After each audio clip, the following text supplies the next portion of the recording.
24. പ്രഭാത മുരളി ബാബ് ദാദ മധുബൻ. ബാബ പറയുന്നു, മധുരമായ കുട്ടികളെ, ബാബ കുട്ടികളായ നിങ്ങളെ കുംഭി പാക് നരകത്തിൽ നിന്നും മാറ്റുന്നതിനു വേണ്ടി വന്നിരിക്കുന്നു. കുട്ടികളായ നിങ്ങൾ ബാബയ്ക്ക് ക്ഷണം നൽകിയിരിക്കുന്നതും ഇതിനു വേണ്ടിയാണ്. ചോദ്യം: കുട്ടികളായ നിങ്ങൾ വളരെയധികം വലുതിലും വലിയ വൈദഗ്ധ്യം ഉള്ളവരാണ്. എങ്ങനെ? നിങ്ങളുടെ വൈദഗ്ധ്യം എന്താണ്? ഉത്തരം: കുട്ടികളായ നമ്മൾ ഇങ്ങനെയുള്ള വൈദഗ്ധ്യം കാണിക്കുന്നു. അതിലൂടെ മുഴുവൻ ലോകം തന്നെ പുതിയതായി മാറുന്നു. അതിനുവേണ്ടി നമ്മൾ ഏതെങ്കിലും ഇഷ്ടികയോ ചാന്തോ എടുക്കുന്നില്ല. എന്നാൽ ഓർമ്മയുടെ യാത്രയിലൂടെ പുതിയ ലോകം നിർമ്മിച്ചുകൊണ്ടിരിക്കുന്നു. നമുക്ക് സന്തോഷമുണ്ട്.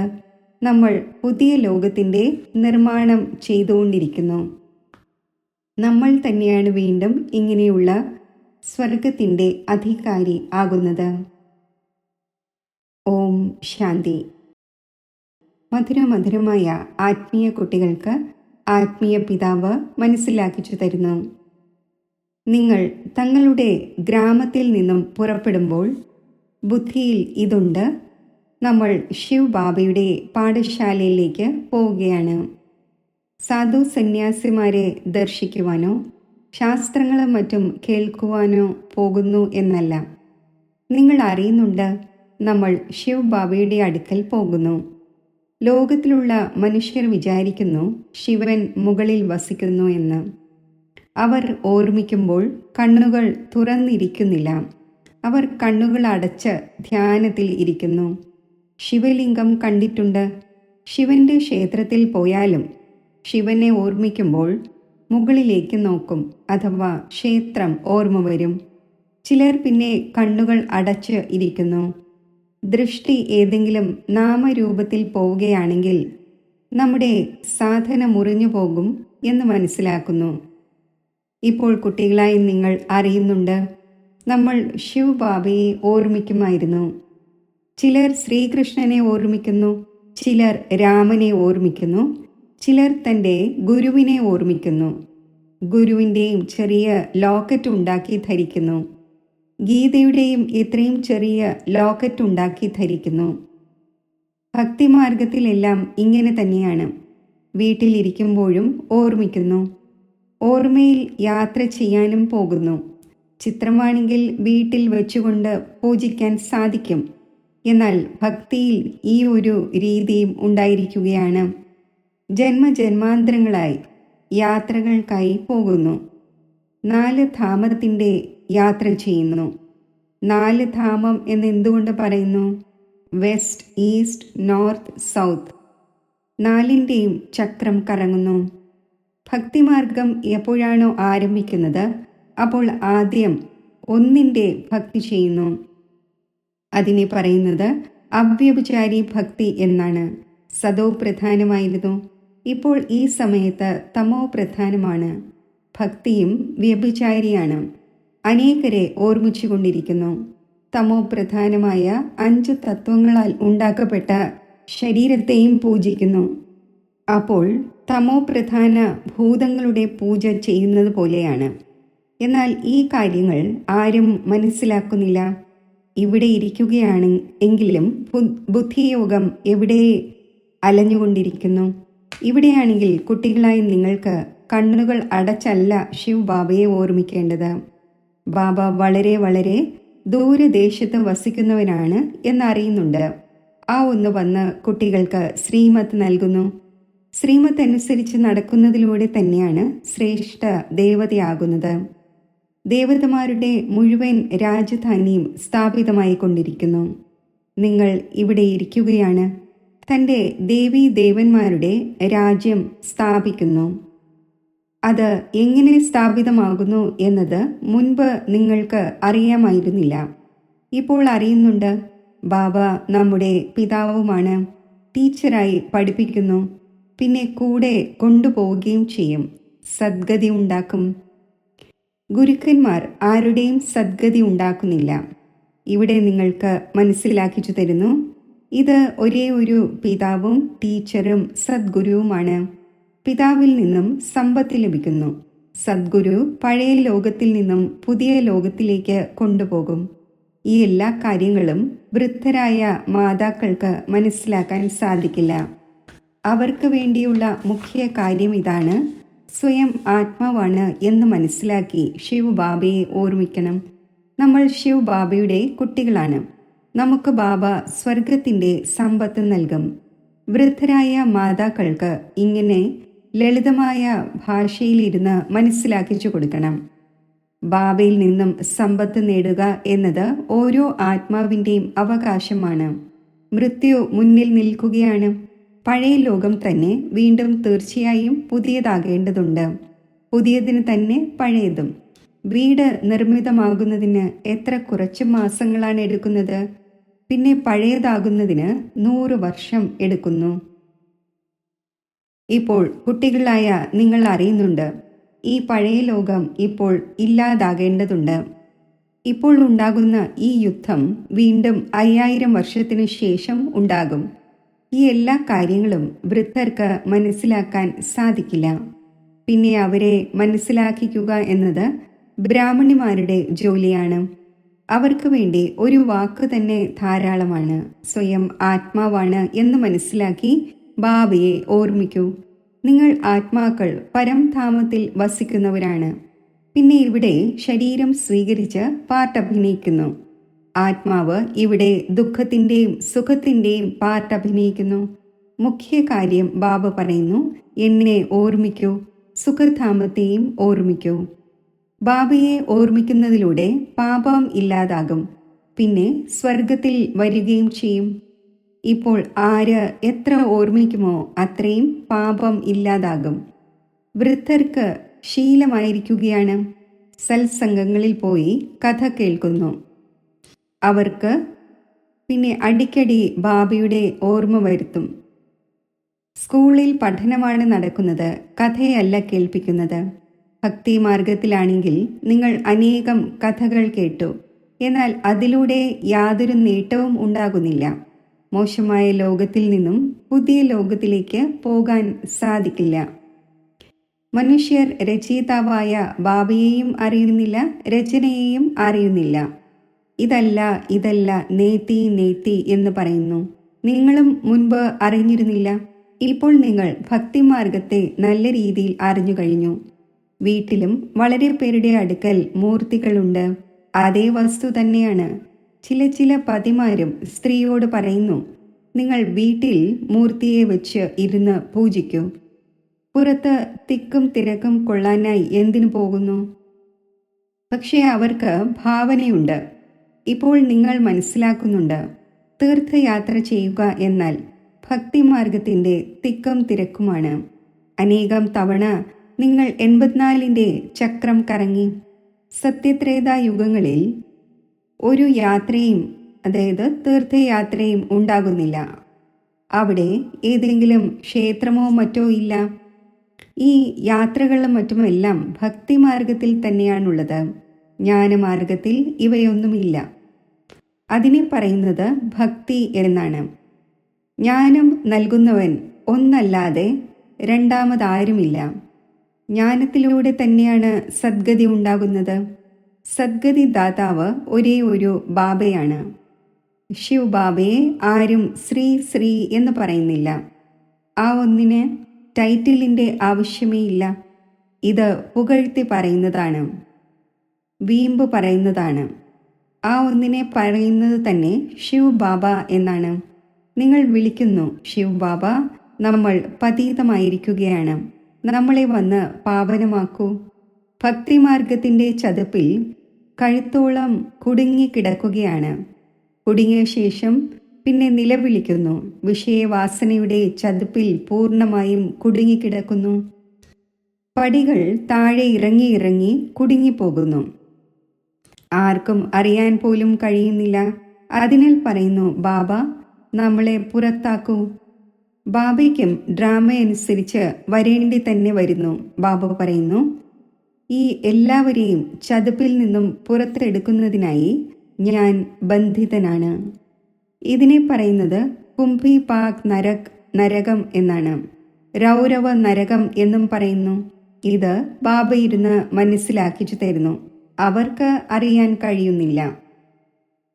നോക്കൂ, നിങ്ങൾ ബാബയ്ക്ക് എങ്ങനെയാണ് ക്ഷണം നൽകുന്നതെന്ന്. ക്ഷണം ഏതെങ്കിലും വിവാഹത്തിനോ മറ്റോ ആണ് നൽകപ്പെടുന്നത്.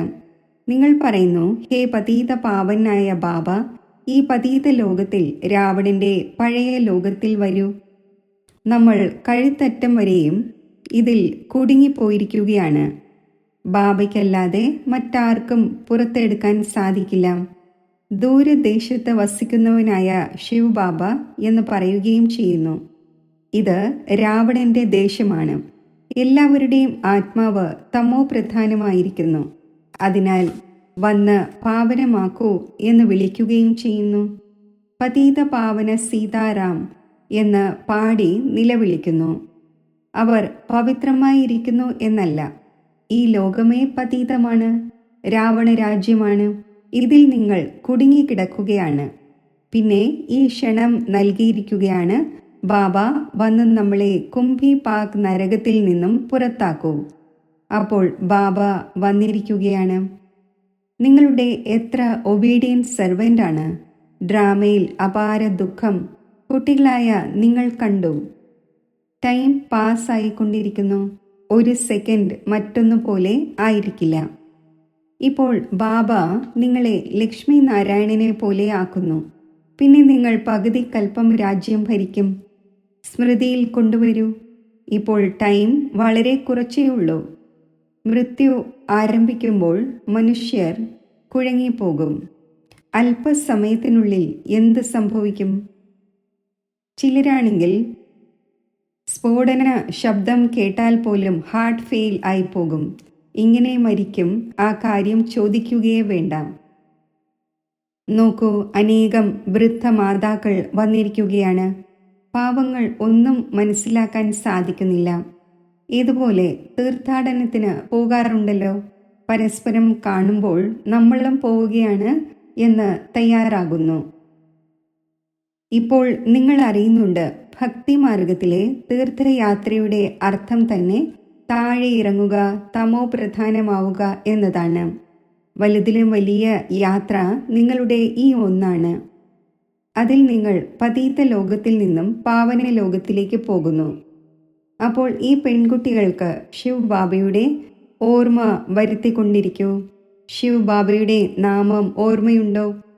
കുറച്ചൊക്കെ കേൾക്കുകയാണെങ്കിൽ സ്വർഗത്തിൽ വരും. ഈ ഫലം തീർച്ചയായും ലഭിക്കേണ്ടതുണ്ട്. പിന്നെ പദവി ഉണ്ടാകുന്നത് പഠനത്തിലൂടെയാണ്. അതിൽ വളരെയധികം വ്യത്യാസമുണ്ടാകുന്നു. ഉയർന്നതിലും ഉയർന്നതും പിന്നെ ഏറ്റവും കുറഞ്ഞതും തമ്മിൽ രാപ്പകലിൻ്റെ വ്യത്യാസമുണ്ടാകുന്നു. പ്രൈം മിനിസ്റ്റർ എവിടെ? ജോലിക്കാരും വേലക്കാരും എവിടെ? രാജധാനിയിൽ നമ്പർ വൈസ് ആയിരിക്കും. സ്വർഗത്തിലും രാജധാനി ഉണ്ടാകും. എന്നാൽ അവിടെ പാപാത്മാക്കളോ മോശമായ വികാരികളോ ഉണ്ടാകില്ല. അത് നിർവികാരി ലോകമാണ്. നിങ്ങൾ പറയും, നമ്മൾ തീർച്ചയായും ഈ ലക്ഷ്മി നാരായണനാകും. നിങ്ങളെ കൈ ഉയർത്തിക്കുന്നത് കണ്ട് വൃദ്ധരും മറ്റുമെല്ലാം കൈ ഉയർത്തും. ഒന്നും മനസ്സിലാക്കുന്നില്ല. എന്നിരുന്നാലും ബാബയുടെ അടുക്കൽ വന്നിരിക്കുകയാണ്. അപ്പോൾ സ്വർഗത്തിൽ പോകും.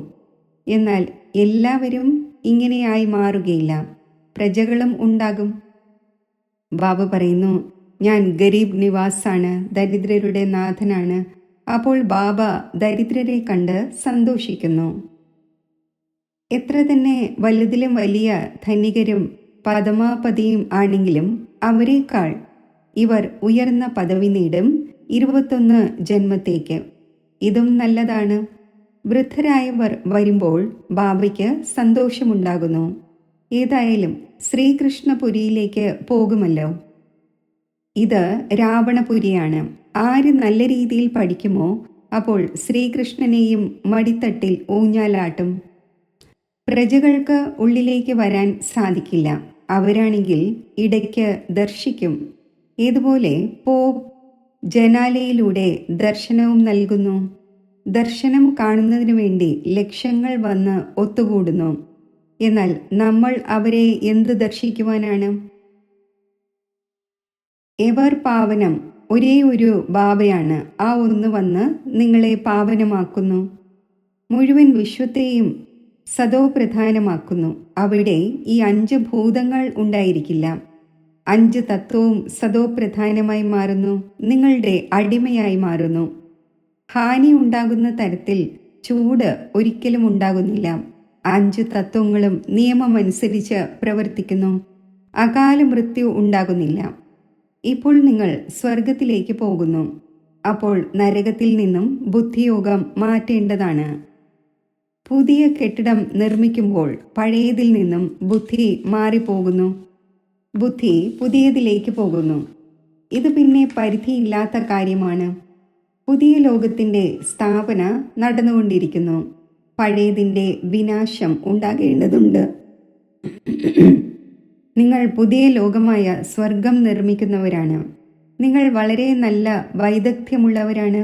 തനിക്ക് വേണ്ടി സ്വർഗം നിർമ്മിച്ചു കൊണ്ടിരിക്കുന്നു. എത്ര വളരെ നല്ല വിദഗ്ധരാണ്. ഓർമ്മയുടെ യാത്രയിലൂടെ പുതിയ ലോകമായ സ്വർഗം നിർമ്മിക്കുന്നു. അല്പമെങ്കിലും ഓർമ്മിക്കുമെങ്കിൽ സ്വർഗത്തിൽ വരും. നിങ്ങൾ ഗുപ്തവേഷത്തിൽ തൻ്റെ സ്വർഗം നിർമ്മിച്ചുകൊണ്ടിരിക്കുന്നു. നമ്മൾ ഈ ശരീരം ഉപേക്ഷിച്ച് പിന്നെ പോയി സ്വർഗത്തിൽ നിവസിക്കും എന്നറിയുന്നുണ്ട്. അപ്പോൾ ഇങ്ങനെയുള്ള പരിധിയില്ലാത്ത ബാബയെ മറക്കാൻ പാടില്ലാത്തതാണ്. ഇപ്പോൾ നിങ്ങൾ സ്വർഗത്തിൽ പോകുന്നതിന് വേണ്ടി പഠിച്ചുകൊണ്ടിരിക്കുന്നു. തൻ്റെ രാജധാനി സ്ഥാപിക്കുന്നതിനു വേണ്ടി പുരുഷാർത്ഥം ചെയ്തുകൊണ്ടിരിക്കുന്നു. ഈ രാവണന്റെ രാജധാനി ഇല്ലാതാകേണ്ടതുണ്ട്. അപ്പോൾ ഉള്ളിൽ എത്ര സന്തോഷം ഉണ്ടായിരിക്കേണ്ടതാണ്. നമ്മൾ ഈ സ്വർഗം അനേകം തവണ നിർമ്മിച്ചിട്ടുണ്ട്. രാജ്യം നേടി പിന്നെ പാഴാക്കി. ഇതും ഓർമ്മിക്കുകയാണെങ്കിൽ വളരെ നല്ലത്. നമ്മൾ സ്വർഗത്തിൻ്റെ അധികാരിയായിരുന്നു. ബാബ നമ്മളെ ഇങ്ങനെ ആക്കിയിരുന്നു. ബാബയെ ഓർമ്മിക്കൂ. അപ്പോൾ നിങ്ങളുടെ പാപം ഭസ്മമാകും. എത്ര സഹജമായ രീതിയിൽ നിങ്ങൾ സ്വർഗത്തിൻ്റെ സ്ഥാപന ചെയ്തുകൊണ്ടിരിക്കുകയാണ്. പഴയ ലോകത്തിൻ്റെ വിനാശത്തിനു വേണ്ടി എത്ര വസ്തുക്കൾ കണ്ടുപിടിച്ചുകൊണ്ടിരിക്കുന്നു. പ്രകൃതിയ ഉള്ള ആപത്തുകളും മിസൈൽസിലൂടെയും മറ്റും മുഴുവൻ പഴയ ലോകവും ഇല്ലാതാകും. ഇപ്പോൾ ബാബ വന്നിരിക്കുകയാണ് നിങ്ങൾക്ക് ശ്രേഷ്ഠ മതം നൽകുവാൻ, ശ്രേഷ്ഠ സ്വർഗത്തിൻ്റെ സ്ഥാപന ചെയ്യുവാൻ. അനേകം തവണ നിങ്ങൾ ഇത് സ്ഥാപിച്ചിട്ടുണ്ട്. അപ്പോൾ ബുദ്ധിയിൽ ഓർമ്മ വയ്ക്കേണ്ടതാണ്. അനേകം തവണ രാജ്യം നേടി പിന്നെ പാഴാക്കി. ഇത് ബുദ്ധിയിൽ വന്നുകൊണ്ടേയിരിക്കട്ടെ. പരസ്പരവും ഈ കാര്യങ്ങൾ കേൾപ്പിക്കൂ. ലോകകാര്യങ്ങളിൽ സമയം പാഴാക്കാൻ പാടില്ല. ബാബയെ ഓർമ്മിക്കൂ. സ്വദർശന ചക്രധാരിയാകൂ. ഇവിടെ കുട്ടികൾ നല്ല രീതിയിൽ കേട്ട ശേഷം വളരെയധികം അയവിറക്കണം, സ്മരിക്കണം. ബാബ എന്താണ് കേൾപ്പിച്ചത്? ശിവബാബയെയും സമ്പത്തിനെയും തീർച്ചയായും ഓർമ്മിക്കണം.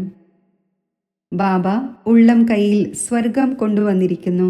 പവിത്രവുമാകണം. പവിത്രമാവുകയില്ലെങ്കിൽ ശിക്ഷ അനുഭവിക്കേണ്ടി വരും. വളരെ ചെറിയ പദവി നേടുകയും ചെയ്യും. സ്വർഗത്തിൽ ഉയർന്ന പദവി നേടണമെങ്കിൽ നല്ല രീതിയിൽ ധാരണ ചെയ്യൂ. ബാബ വളരെ സഹജമായ വഴി പറഞ്ഞു തരുന്നു. ശരി, മധുരമധുരമായ വളരെ കാലം വേർപിരിഞ്ഞ ശേഷം തിരിച്ചു കിട്ടിയ കുട്ടികൾക്ക് മാതാവും പിതാവുമായ ബാബ് ദാദയുടെ സ്നേഹസ്മരണകൾ. Good morning. ആത്മീയ പിതാവിൻ്റെ ആത്മീയ കുട്ടികൾക്ക് നമസ്തേ. ധാരണയ്ക്കുള്ള മുഖ്യസാരം: ബാബ എന്ത് കേൾപ്പിക്കുന്നുവോ അത് നല്ല രീതിയിൽ കേട്ട ശേഷം അയവിറക്കണം. ലോക കാര്യങ്ങളിൽ തൻ്റെ സമയം പാഴാക്കരുത്. ബാബയുടെ ഓർമ്മയിൽ കണ്ണുകൾ അടച്ചിരിക്കരുത്. ശ്രീകൃഷ്ണന്റെ രാജധാനിയിൽ വരുന്നതിനു വേണ്ടി പഠനം നല്ല രീതിയിൽ പഠിക്കണം. വരദാനം: മനസ്സിനെയും ബുദ്ധിയെയും പ്രശ്നങ്ങളിൽ നിന്നും അകറ്റി കൂടിക്കാഴ്ചയുടെ മേള ആഘോഷിക്കുന്ന പ്രശ്നമുക്തരായി ഭവിക്കട്ടെ. പല കുട്ടികളും ചിന്തിക്കുന്നു, ഈ പ്രശ്നങ്ങൾ അവസാനിച്ചെങ്കിൽ നമ്മുടെ അവസ്ഥയും സേവനവും നല്ലതായി മാറിയേനെ. എന്നാൽ ഈ പ്രശ്നങ്ങൾ പർവ്വതത്തിന് സമാനമാണ്. പർവ്വതം മാറുകയില്ല. എന്നാൽ എവിടെ പ്രശ്നങ്ങളുണ്ടോ അവിടെ തൻ്റെ മനസ്സിനെയും ബുദ്ധിയെയും അകറ്റൂ. അല്ലെങ്കിൽ പറക്കുന്ന കലയിലൂടെ പ്രശ്നങ്ങളുടെ പർവ്വതത്തിൻ്റെയും മുകളിലേക്ക് പോകൂ. അപ്പോൾ പർവ്വതം പോലും താങ്കൾക്ക് സഹജം പോലെ അനുഭവപ്പെടും. പ്രശ്നങ്ങളുടെ ലോകത്തിൽ പ്രശ്നങ്ങൾ വരിക തന്നെ ചെയ്യും. താങ്കൾ മുക്തമായിരിക്കൂ. അപ്പോൾ കൂടിക്കാഴ്ചയുടെ മേള ആഘോഷിക്കാൻ സാധിക്കും. സ്ലോഗൻ: ഈ പരിധിയില്ലാത്ത നാടകത്തിൽ ഹീറോ പാർട്ട് അഭിനയിക്കുന്നവർ തന്നെയാണ് ഹീറോ പാർട്ട്ധാരി. ഓം ശാന്തി.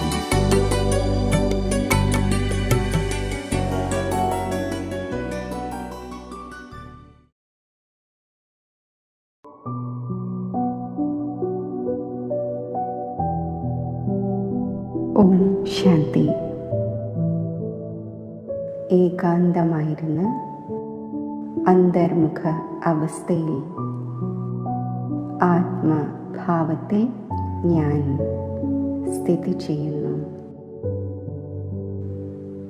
ദേഹമാകുന്ന രഥത്തിൽ ദേഹിയായ ഞാൻ സാരഥിയായി സ്ഥിതി ചെയ്യുന്നു. എൻ്റെ സ്വധർമ്മം ശാന്തിയാണ്, പവിത്രതയാണ്. ശാന്തിയുടെയും പവിത്രതയുടെയും ആത്മീയ തരംഗങ്ങൾ ആത്മസ്വരൂപത്തിൽ നിന്നും നാനാഭാഗത്തും വ്യാപിക്കുന്നു.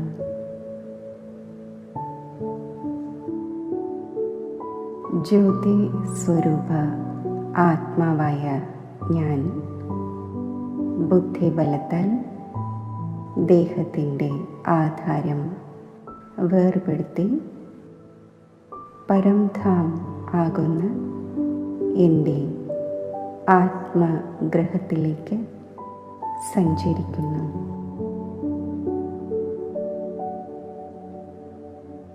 ഈ ജ്യോതി ദേശം എത്ര ശാന്തി നിറഞ്ഞതാണ്, എത്ര സ്വീറ്റ് സൈലൻസ് നിറഞ്ഞ.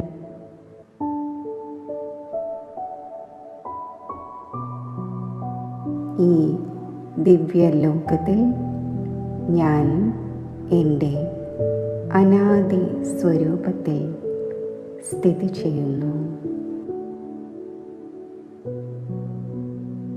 ഈ സ്ഥിതിയിൽ എൻ്റെ അനാദി ഗുണങ്ങൾ അനുഭവവേദ്യമാകുന്നു. ശാന്തിയുടെയും ശക്തിയുടെയും പവിത്രതയുടെയും ഗഹനത ഞാൻ അനുഭവിക്കുന്നു.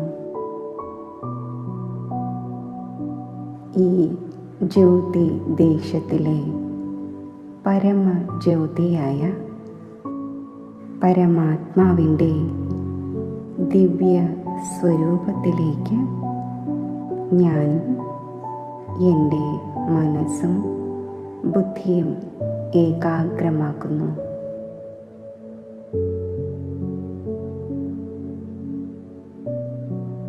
പരമാത്മാവിൻ്റെ സമീപത്ത് സ്ഥിതി ചെയ്ത് മന്മനാഭവ മന്ത്രത്തിൻ്റെ സ്വരൂപമായി ഞാൻ മാറുന്നു.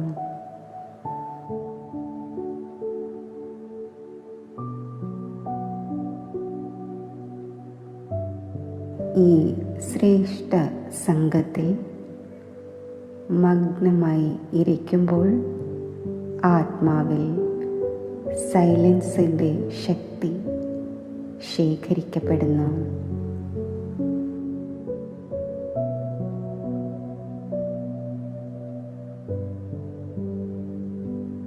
സർവ ആത്മീയ ഗുണങ്ങളുടെയും ശക്തികളുടെയും സമ്പന്നത കൈവരുന്നു.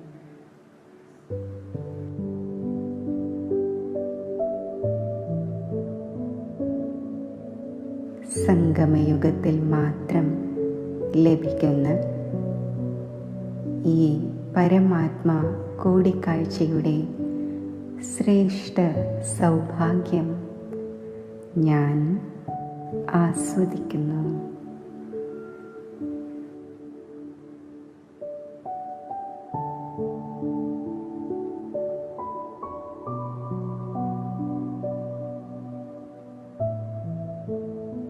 ഈ പരമാത്മാ സംഘത്തിലൂടെ പ്രാപ്തമായ സമ്പന്ന അവസ്ഥ